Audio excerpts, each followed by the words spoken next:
The Toronto Blue Jays have a big decision to make at the third base position. Are they going to bring Matt Chapman back? Are they going to hand over the reins to the young guys? We have no idea. We have no idea what their plans are, but it's a very interesting conversation that the Blue Jays need to address in this offseason. So we'll break that down and much more in this episode of Jays Digest.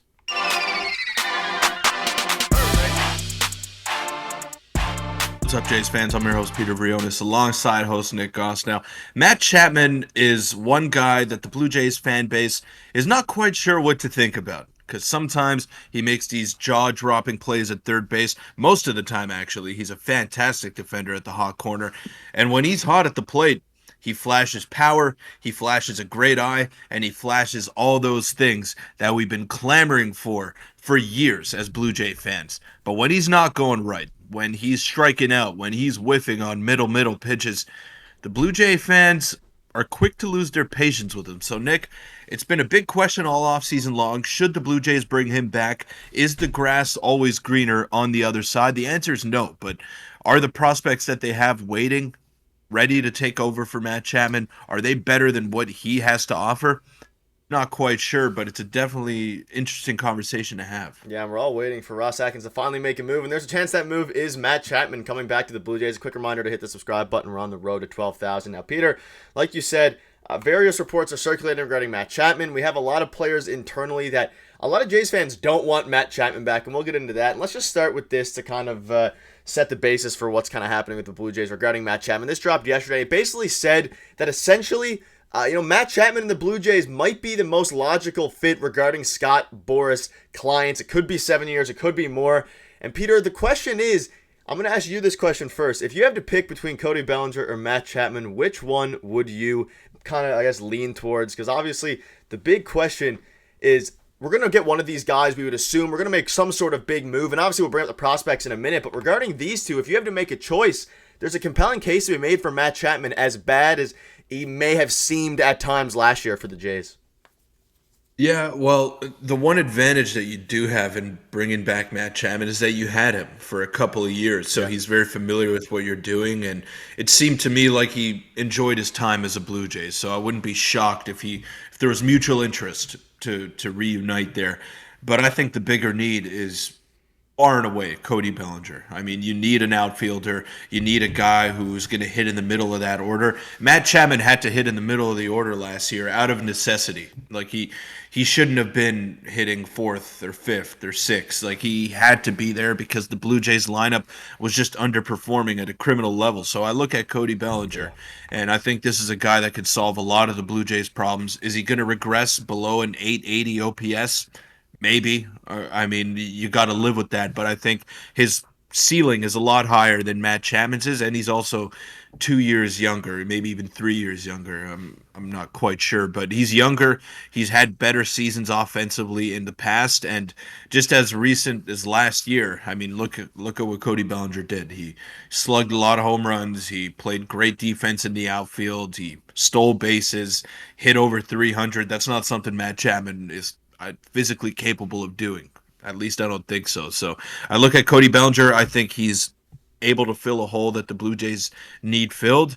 And Matt Chapman, it would be great to have him back as opposed to maybe a rookie, but I guess you can't really pick and choose when it comes to that. I'd rather have Bellinger. Yeah, I would agree, especially because of obviously right now our starting left fielder would be, I guess, Nathan Lucas, who is unfortunately not an MLB starter at the very least, and he fits a much bigger need. He's also a left-handed hitter. And like you said, Bellinger's floor is naturally lower because Chapman is a better defender. They're both great defenders. Chapman's obviously a generational defender, but Bellinger's ceiling is, if he has a great year, he could be the difference between the Jays making the playoffs, Jays making a push for the World Series, and not. Now, Peter, let's get into some of the prospects here that we can discuss regarding if they decide, like we're saying, maybe take Bellinger instead of Matt Chapman. And I'm not saying they're obviously going to have to pick between the two. There's a world where they get both. There's a world they get none. But Peter, let's start with Aurelvis Martinez. And there's obviously a couple of key players. David Schneider's another one we'll get into. But Aurelvis Martinez obviously had a breakout year last year. He's an absolute beast.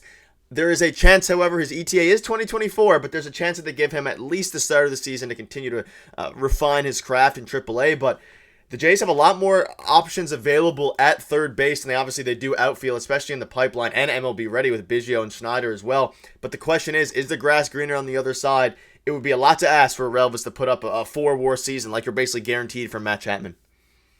Yeah, exactly. And they do it in different ways. So Elvis Martinez would hit a lot of home runs for you, but the defense would be nowhere near the Yeah, same that we're accustomed to with Matt Chapman. And I don't think any third baseman you get will be similar to Matt Chapman defensively. He's that good. He it gets lost in the shuffle sometimes because of how frustrating he is to watch go up there and hit.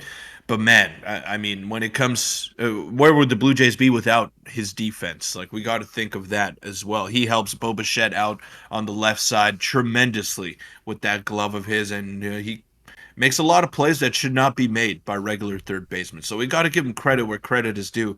But Aroldis Martinez, I would give him a little bit more time yeah. to marinate in AAA. He's gotten better and better incrementally. We've seen some steady improvement from him. You know, he started off not taking any walks early in the year in Double A. Then he gets promoted to Triple A after he kind of changed some things with his swing and his stance and his plate discipline.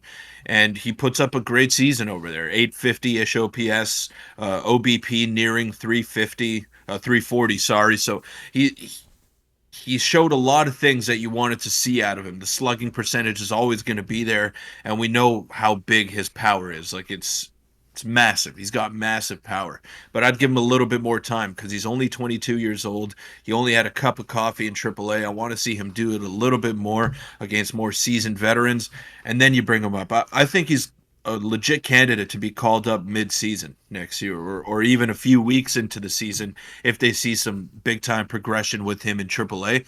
But I'd give him a little bit more time, Nick, because I don't want to rush a prospect that has this much potential. Yeah, I tend to agree. And also, I'm not sure exactly. Obviously, you have Davis Schneider. When you're thinking about other potential third basemen to maybe fill the gap while we wait for Elvis Martinez, if it's not Matt Chapman, I guess maybe Davis Schneider could play third base. Yeah, obviously, we know about his season last year, 1,000+ OPS. Slowed down a little bit towards the end, didn't get any playoff run. But I guess, Peter, do you have any other potential third baseman you could see fill in? I guess Kevin Biggio might be the most obvious one, and then have Schneider at second base. This is assuming they don't make any, plays in the market. I don't know exactly what third basemen are left in the market that would intrigue the Blue Jays. Candelario is probably the biggest one. Maybe they swing a trade for a third baseman, but I feel like if they're going to go with an external option at third base at this point, it will be for Matt Chapman if they're going to decide to go that route. And if not, maybe they just put a band-aid on it with Kevin Biggio / David Schneider / whoever, Santiago Espinal, whoever wants to go there while they wait for a Relvis to maybe be ready by halfway through the season, depending on how those guys play.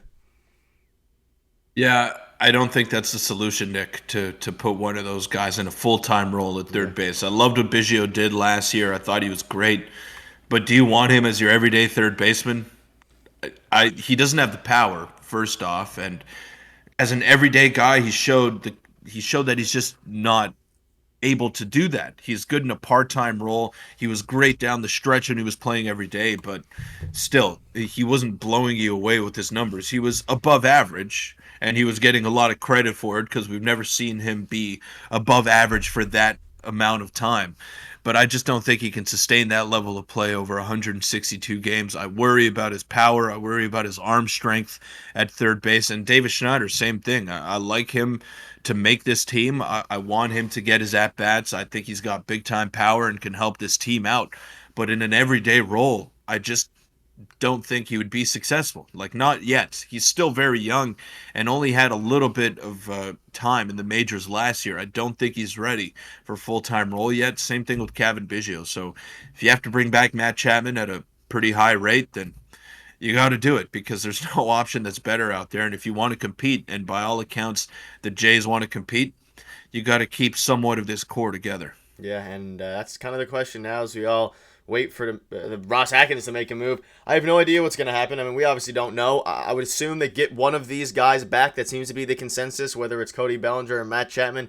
I lean more towards Cody Bellinger because if you get Matt Chapman, I don't know what you do with the outfielder spot. Maybe they get it might be easier to find a replacement outfielder in the market than it is a third baseman. So maybe the Jays go that route and get Chapman and then a 1-year guy until they have, I guess, the next free agency. But I don't know. Any final thoughts on this before I wrap up? It's a big decision, and I suspect they make it maybe after Christmas is probably where we're leaning towards here at this point.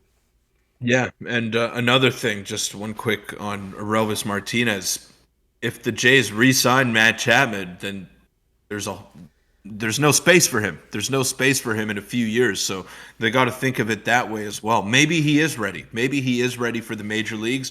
And maybe we see some great things out of him in spring training again. And he's ready to take that jump right away and make the opening day roster. I wouldn't be mad if that were to happen, but I just want to see him reach his full potential because I think he's a special prospect for sure. Yeah, I agree. And I would like to have a third baseman who can slug 40 home runs like we thought maybe Matt Chapman could originally, but he only put up 17 last year, which is wild. But that'll wrap the video. Let us know in the comments who you want starting at third base for the Blue Jays next season. Check out the video on your screen now from yesterday, and we'll see you tomorrow.